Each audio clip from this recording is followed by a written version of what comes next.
Assalomu alaykum, qadrli yurtdoshlar, obunachilar. Xo'p, bugundan boshlab bitta qarorga keldik.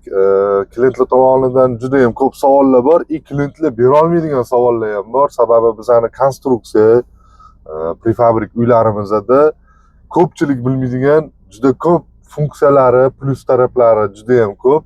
Savol uyni mustahkamligi qay darajada? Uy mustahkamligi hozir aytsam maqtanish bo'lib ketadi-yu, lekin aytmasam bo'lmaydi.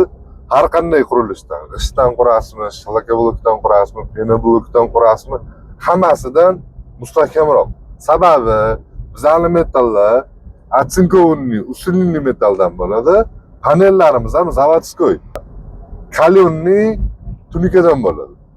Chirimaydi, zanglamaydi. Hop, 8 balli zilzilada pastiga javob beramiz va 8 ball bo'lsa ham uy ziyon ko'rmaydi.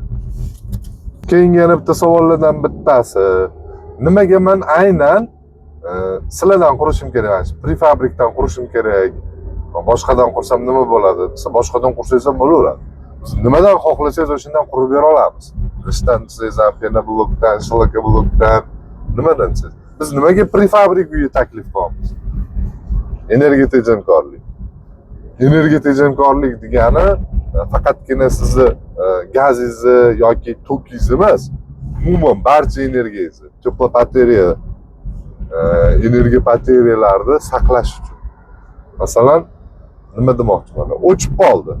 O'chib qolganda g'ishtli uyda uyingiz 15 daqiqada sovishni boshlaydi. G'isht muzlagandan keyin unga oftobni issig'i tushmaguncha isimaydi.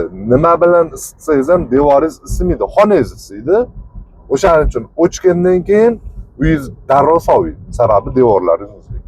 Bizda unaqa bo'lmaydi. Sababi bazaltli panellar -80 darajagacha muzlamaydi. Devoringiz muzlamagandan keyin har qanday arzimagan energiya bilan isita olasiz uyingizni. Isitganingizdan keyin o'chirsangiz yoki o'chib qolgan taqdirda ham komfortni saqlab turadi. 1 sutkadan oshiq. Biz garantiya beradiganimiz, balki undan ham ko'proqdir. Bitta dona konditsioner bilan ham bemalol isitib, sovutib, uyingizni komfort holatda ushlab turishingiz mumkin.